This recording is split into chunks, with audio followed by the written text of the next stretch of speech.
Labas, labas, labas. Sakau tau, nesvarbu, ar žiūrėsi tiesioginę transliaciją, ar peržiūrėsi šito video įrašą. Jame noriu pasidalinti apie pastovumą savo veikloje, savo versle, kaip sėkmės raktą. Kaip raktą į sėkmį, neturint susitelkti į didelį sekėjų skaičių, į turėjimą didelės komandos. Toks įdomus, stebuklingas dalykas - pastovumas ir nuoseklumas, kurį aš atradau kaip savo pačios raktą mano 10-mečio antreprenerystės kelionėje, kas leidžia man turėti sėkmę, pritraukiant savo idealius klientus, neturint didelės komandos, neturint jaudintis investuoti į milijoninį sekėjų skaičių. Pastovumas. Raktas į sėkmę yra pastovumas.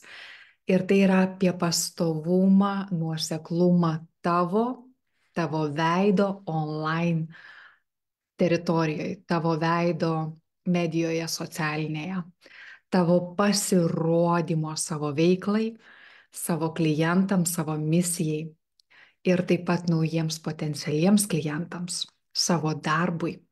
Ir šiandien aš noriu pasidalinti su tavimi keletą patarimų ir keletą aspektų šito pastovumo kelionės, ne? Nes kaip mentorė aš dirbu su skirtingose veiklos verslo etapuose esančiais lyderiais ir savo sričių ekspertais.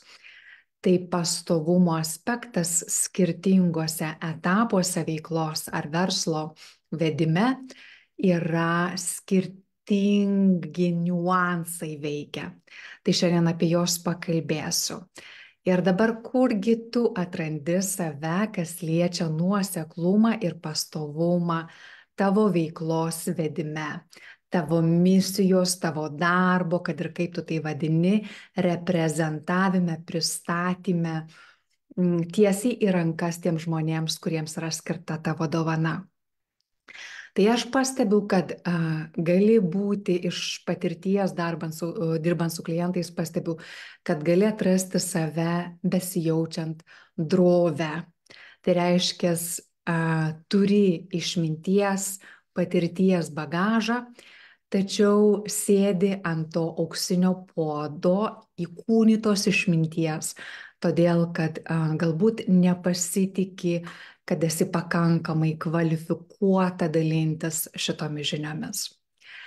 Kitas variantas gali būti, kad tu tiesiog nežinai, ką sakyti, apie ką kalbėti, kada tu pasirodai online erdvėje. Ir gali būti taip, kad tu kartais turi tos inspiracijos šuolis, tarsi klik susispaudė, tu jautiesi labai įkvėpta, tu žinai, ką sakyti, tačiau praeina mėnesis arba 2 mėnesiai ir tavęs nėra, tu nepasirodai, nes nežinai, ką sakyti. Tarsi atsiranda toksai minčių dykuma, išdžiūsta visas įkvėpimas. Galbūt tu atrandi save tame, kad tarsi žinai, ką sakyti, tačiau esi sulaikoma baimės, pasipriešinimo, pasirodymui ir pastovumui, kad nebūtum palaikyta pardavimiška. Tai reiškia, asocijuoji pastovumą ir pasirodymą socialiniai medijoje kaip tam tikrą, galim sakyti, akiplėšiškumo, galbūt komerciškumo formą ir tuomet tu savęs sulaikai, savo dovaną, savo genijų sulaikai nuo buvimo pastoviai. Arba kitas variantas gali būti, kad tu sulaikai savo pasirodymą online erdvėje, internete, nuo pristatymo savo paslaugų ir produktų, todėl kad bijai, jog atiduosi viską, ką tu žinai. Tai reiškia, atiduosi visą vertę, galbūt pasakosi medžiagą iš tavo mokamų programų ir ką tuomet tu už ką klientai mokės, kodėl jie turėtų ateiti dirbti su tavimi ir investuoti į tavo paslaugas, jeigu tu jiems viską atiduodi nemokamai per, pavyzdžiui, postus arba live streamus. Ar pataikiau ir kur pataikiau, kurioje tu vietoje save atrandi. Bet kokioj vietoj, kurioj tu būtum, tai nėra apie gėdinimą visų pirma, tai yra tiesiog apie buvimą. Mes kalbame apie antraprenerystės kelionę ir iššūkius tame, apie verslumo kelionę, apie lyderystės kelionę ir kokie iššūkiai ir kaip peržengti juos. Kadangi galiausiai tai, ko tu nori, tai yra turėti stabilumą taip pat, ar ne? Tu nori turėti stabilumą tavo pajamuose ir stabilumą tavo klientų tėkmėj, ar ne? Tu nori, kad klientai būtų išsirikiavę galbūt už esamų klientų į priekį. Tu nori, kad tavo pajamos būtų pastovios, o nebūtų taip, kad tu vieną mėnesį turi arba sugeneruoji tam tikras pajamas keliams mėnesiams, o tuomet yra feast arba famine, man atrodo, vadinasi angliškai, yra toks net pavadinimas, kai yra arba viskas labai puiku, kaip puota, arba badas, ar ne?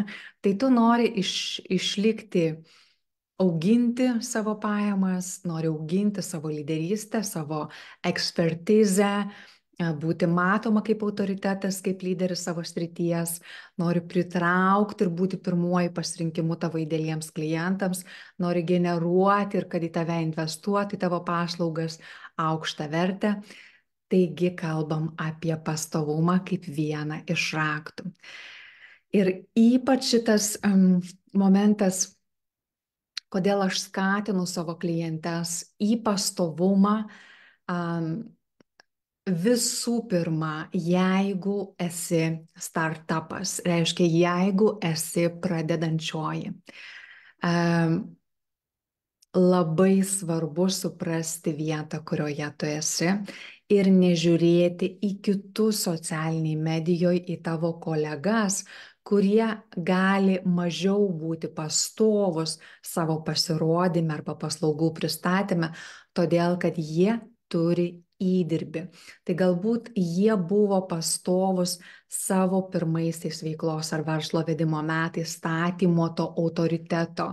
Ir lygintis, todėl nėra sprendimas. Negali lygintis su žmonėmis, gali lygintis tik tai su savimi ar ne ir ta vieta, kurioje tu esi ir aukti į savo kitą versiją. O su kuo lyginėsi, tu nežinai, kur jie yra savo kelioniai ir koks jų yra pasiekiamumas jų klientų ir kokios jų pajamos. Ne? Tai yra labai svarbu suprasti, jeigu pradedi savo veiklą, yra raktas pastovumas į pasitikėjimo sukūrimą. Tai reiškia, tavo užduotis yra vystyti ir statyti santykius iš esmės. Ir santykių pamatas, visų santykių pamatas ir su klientais, ir su auditorija yra pastovumas. Tavo klientų, tavo auditorijos pasitikėjimas stovi ant tavo pasirodymo pastovumo. Tai reiškia, jeigu tu pasirodai kaip grybas po lietaus, retai, o pradedančioji esi ir tave tai esi, tai nesi, tai žmonės nežino žiūrėti į tave rimtai. Ir už tai esmė yra suprasti, kad ypač svarbu pastovumas startuojant. Dabar gali būti toksai įsitikinimas, kuris tave gali blokuoti, kad tu gali mąstyti apie tai, kad dalymasis savo žiniomis sumenkina tavo paslaugų, tavo žinių, tavo ekspertizės vertę. Ir aš tave labai puikiai suprantu, jeigu tu esi aukštos klasės, aukšto lygio moteris ir savo srities ekspertė. Tu žinai, kad žinios, kurias tu turi, yra aukso vertės ir ne su visais ir ne kiekvienoj vietoj su jomis nori pasidalinti. Tai kad nesumenkintų jų vertės. Tačiau čia yra tas momentas, kad dalymasis tavo žiniomis visų pirma ne tik nesumenkina, bet sustiprina tavo dovanų vertę. Tai reiškia, kad tu dalindamasi savo žiniomis statai ne tik tai pasitikėjimą, bet žmonės tyrinėja tavo energiją ir jie ieško įrodymų, ar tu įkūniji savo ekspertizę. Ar tu esi tai, apie ką tu kalbė? Nes sutikim, ar ne, yra lengva tiesiog sakyti, kad ką nors tai darai, bet jeigu tu negyveni to nuolat, jeigu tu nereprezentuoji to savo veikloje, tai bus sunku įtikinti tavo klientus, o tavo klientai ieško įrodymo, kad tu esi savo ekspertizės įkūnytoja. Tai reiškia, nesumenkina tavo pastovumas, tavo dalymasis, tavo dovanų vertės, bet iš tikrųjų ją 100% sustiprina. Ir kitas momentas yra tas su tuo susijęs čia, kad iš esmės dalymasis tai ir yra tavo misijos vykdymo priemonė. Tai yra tavo įrankis. Ir savęs sulaikimas, galvojant, kad tu išseksi nuo įkvėpimo, nebeturėsi kuo dalintis, yra šiek tiek klaidinga savaime. Tai labiausiai žmonės laimi tada, kada jie savęs nesulaiko, o eina su dosnumu dalinti savo žiniomis. Ir tas stovi ant tokio pasitikėjimo ir gausos mąstymo. Tai reiškia, kad tu esi perteklinė resursuose ir išminty ir kad jeigu esi dvasinio požiūrio, tai tu visada gausi inspiraciją ir vedimą savo misijoje, kad ją galėtum vesti į priekį. Ir tavo raktas yra klausytis to vidinio įkvėpimo, pasikliauti savo įkvėpimu, nebrokuoti jo, neignoruoti, neklausinėti iš antro karto, nesulaikyti, nekontroliuoti, bet eiti paskui tą įkvėptą vedimą ir dalintis ir atrasti procese džiaugsmą. Ir šitas tavo dosnumas dalinantis, jisai turės grąžą. Taip pat čia noriu pažymėti, kad tai yra ne tik tai pasirodymas apie postų įprastus žinutes socialinę mediją rašymą.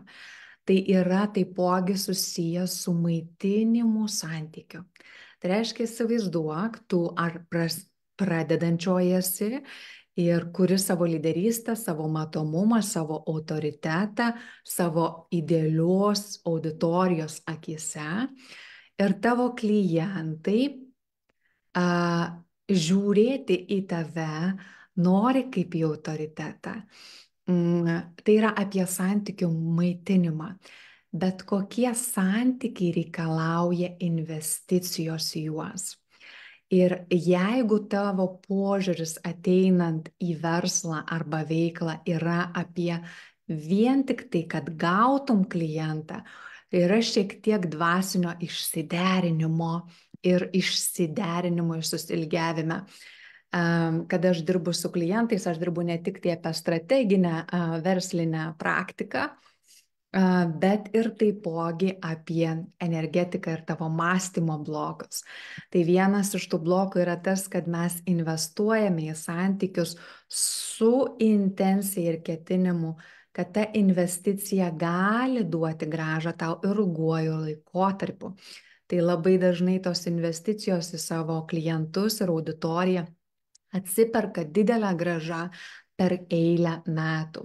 Ir kai kurie klientai turės būtent šitą momentą, kad jie su tavimi gali keliauti kartu, bet neinvestuoti į tavo paslaugas keletą metų, todėl kad jie stiprina jų pasitikėjimą tavimi ir gali būti, kad jie žiūri tavo pastovumą ir išliekamumą ir atsakingumą ir atsidavimą savo pačios darbui.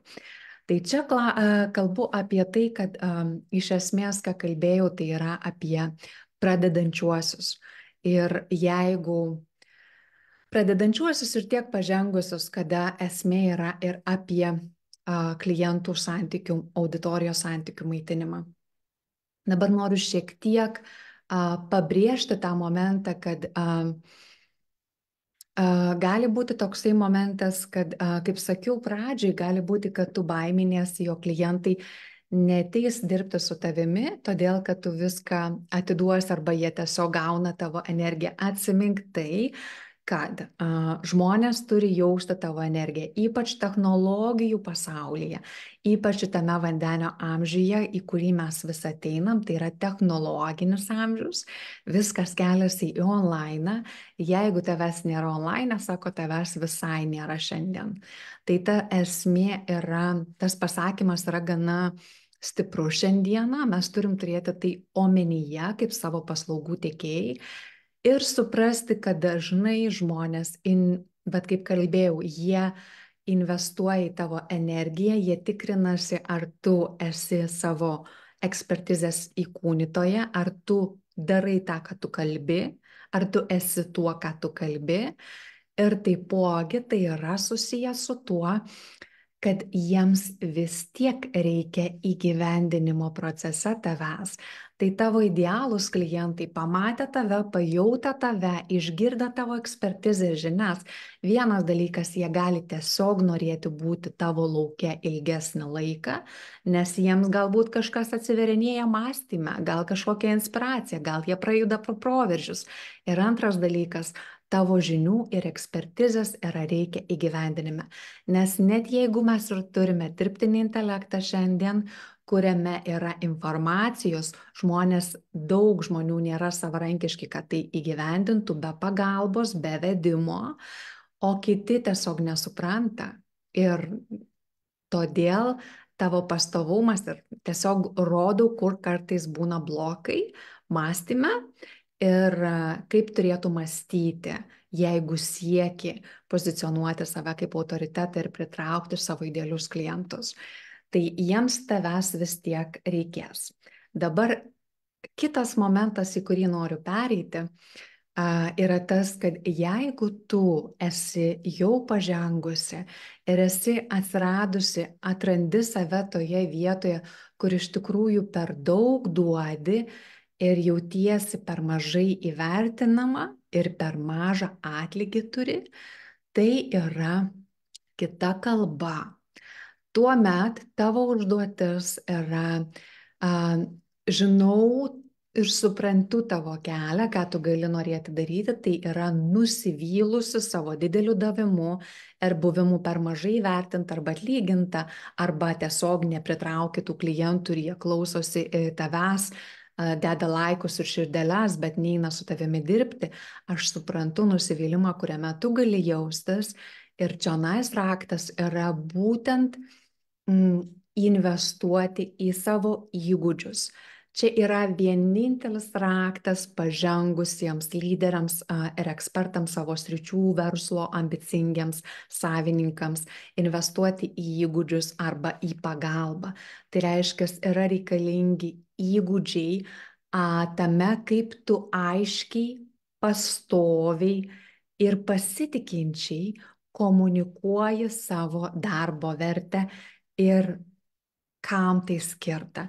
Jeigu tu išlavini šitos įgūdžius, tai tinkamiems žmonėms, kuriems yra skirta tavo ekspertizė, yra lengviau tave surasti. Dabar į ką noriu pervesti yra tas, kad tai pasakius, aš pakalbėjau apie pastovumą ir skirtingas fazes, reiškia, jeigu tu esi pradedančioji, jeigu tu patiri, kad pažengiai, bet tiesiog tavo pastovumas neatsiperka, ką daryti ir kokios išeitis. Ir kaip pastovumas gali tau pasitarnauti. Tačiau tai pasakius, noriu atnešti dėmesį į vieną klaidingą įsitikinimą, kuris daugam iš mano klientų pakiša koją, tai yra klientų, kurie eina į kito lygmenį savo versle ir veiklo ir savo lyderystėj. Tai yra į savo genialumo zoną. Ir prieš einu kalbėti apie tai, jeigu mes matomės pirmą kartą, aš noriu šiek tiek prisistatyti, pasisveikinti su tavimi.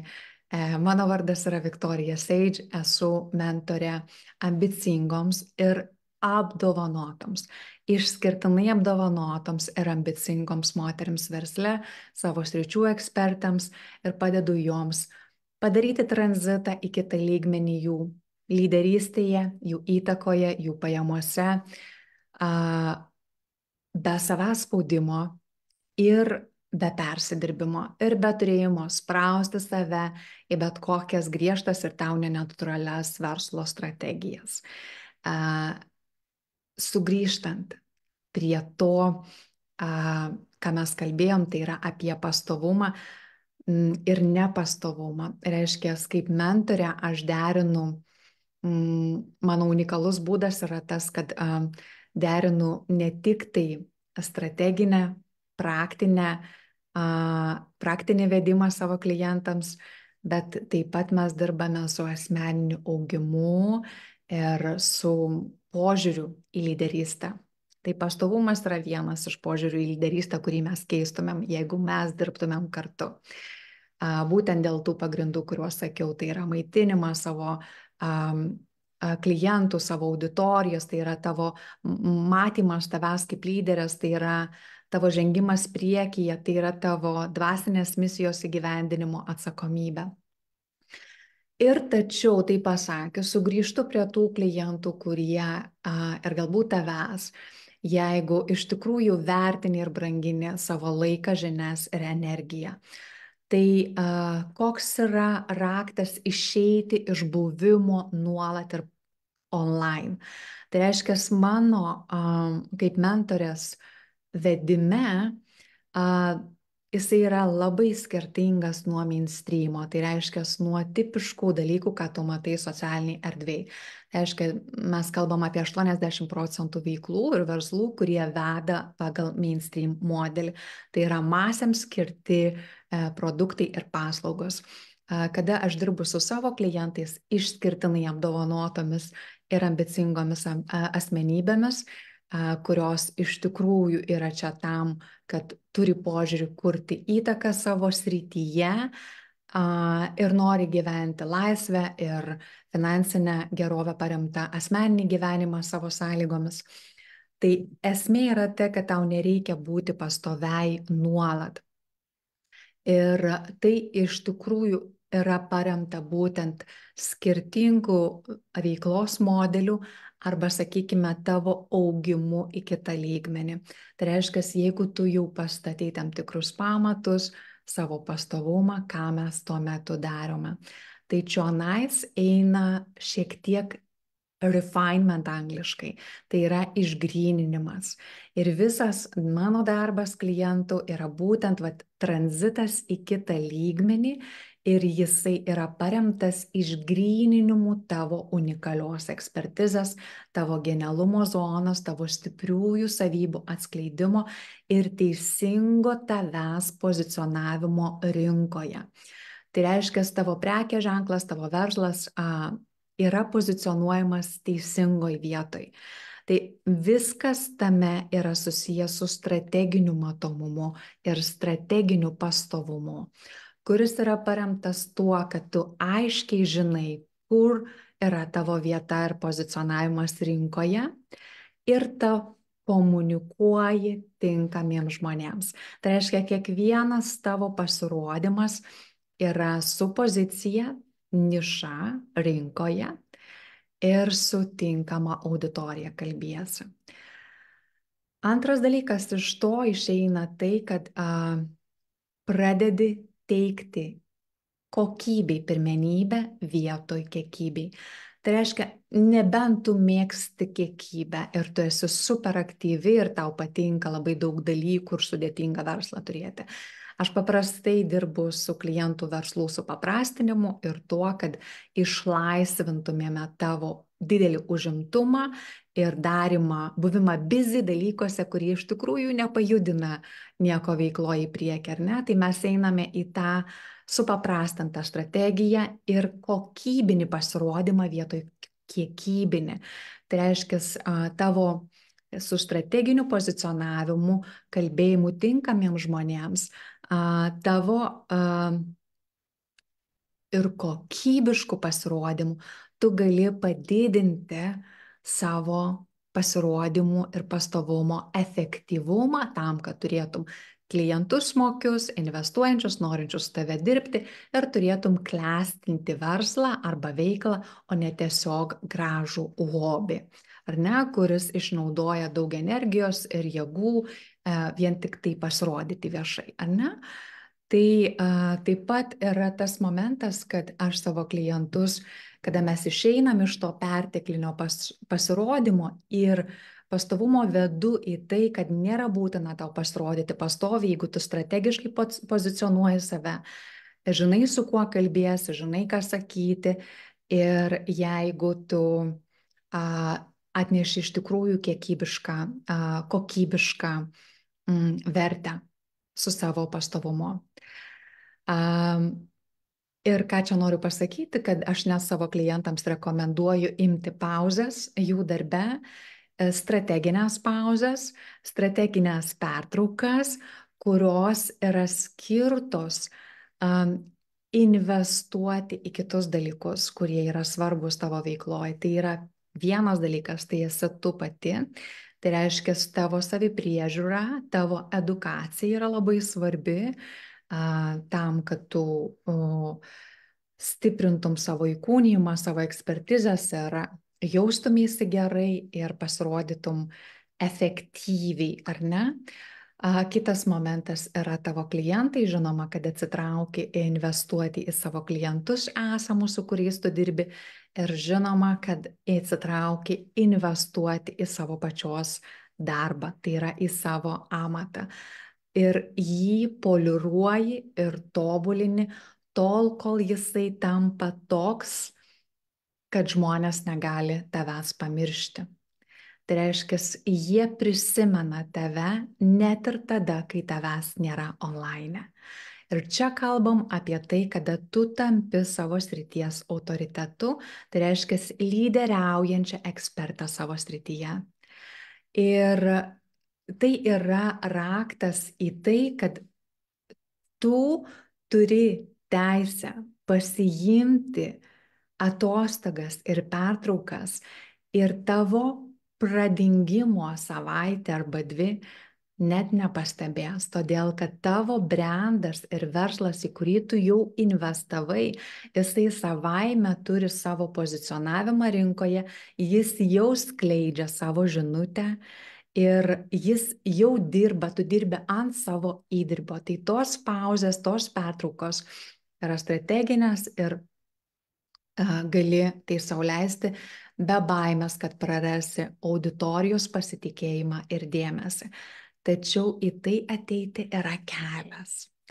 Ir aš skatinu vis tik tai laikytis pastovumo, tiesiog perklausyti dar kartą mano video šitą įrašą, suprasti, koks auksinis sėkmės raktas yra tavo pastovumui. Jeigu esi pradedančioji, nežiūrėti į kitus, nes gali pasiklysti, jeigu matai, kad tavo mokytojai, mentoriai nepasirodo, tai nereiškia, kad tu gali. Nes jeigu tavęs nebuvo nuolat pastovi ilgą laiką, jeigu neturi auditorijos, tai yra raktas ir kuo daugiau būsi pastovi, statysi savo matomumą, statysi savo atpažįstamumą, statysi savo pasitikėjimą, tuo greičiau sukursi klestinčias pajamas ir klientus, lojalius ir ištikimus, kurie norės su tavimi keliauti drauge į priekį. Ir jeigu tu esi pažengusi, tačiau patiri rezultatų nebuvimą ir nusivylimą arba motivacijos trūkumą, vadinasi, tavo raktas yra išlikti pastoviai, išlikti dosniai, tačiau išpoliruoti savo įgūdžius. Galbūt juos turi, galbūt neturi, reiškia reikia įgyti įgūdžius arba juos atnaujinti. Ir investuoti į paramą arba investuoti į įgūdžius. Nes nebūtina tau viską išmokti, bet tiesiog gali turėti paramą, kuri padeda tau susikalibruoti ir strategiškai save pozicionuoti ir atnaujinti savo energetiką ir pasirodyti su kiekvienu kartu kokybiškai ir magnetiškai. Ir tai yra būtent tai, ką aš darau su savo klientais mūsų ilgalaikiam darbe drauge arba trumpalaikėme. Tai jeigu tu esi moteris versle, savo srities ekspertė ir sieki stabilumo savo klientų tiekmėje ir savo pajamose, savo pajamų augime. Ir tai, ko tu nori, tai yra išsigryninti savo stipriasias puses, peržiūrėti savo pasiūlymus ir savo žinutę, galbūt ją atrasti, jeigu nežinai, apie ką kalbėti ar kaip pristatyti savo išmintį. O galbūt tiesiog turi net ir baimės matomumui ir pasirodymui. Kaip minėjau, aš dirbu derindama verslo praktinės strategijas, kurias pritaikau unikaliai kiekvienai savo klientai arba klientui pagal jų unikalią esmę, bet taipogi mes dirbam su asmeniniu augimu ir padedu tau transformuoti bet kokias kliūtis, vidinius iššūkius ar blokus, kurie sulaiko tave nuo tavo didžiausio genialumo ekspresijos, išraiškos, tavo darbo atnešimo į rankas tiesiai tiems, kam tai yra skirta ir tavo buvimo gerai atlygintai. Jeigu tai yra tai, ko tu sieki šiame etape, aš kviečiu tave susisiekti su manimi asmeninė žinute arba palik deimanto emodžių komentare ir aš su tavimi susisieksiu, ką mes padarytumėm, suderintumėm asmeninį skambutį, kuris yra nemokamas ir neįpareigojantis. Ir pasikalbėsim, kur tu esi savo kelionės taške, kuriame etape ir kaip galiu pasitarnauti tau specifiškai, kas liečia savo strateginį pozicionavimą, išliekant pastove ir turint stabilę klientų ir pajamų tėkmę. Parašyk man asmeninę žinutę, susisiekim, pasikalbėkim ir pažiūrėkim, kaip galim padėti tau specifiškai, tavo specifiniai situacijai. Tuo tarpu siunčiu daug meilės savo auditorijai ir savo klientams, tikiuosi, kad tai pasitarnaus jums į jūsų antraprenerystės, verslumo ir lyderystės kelionį. Siunčiu daug meilės ir laukiu pasimatyti. Iki kito karto.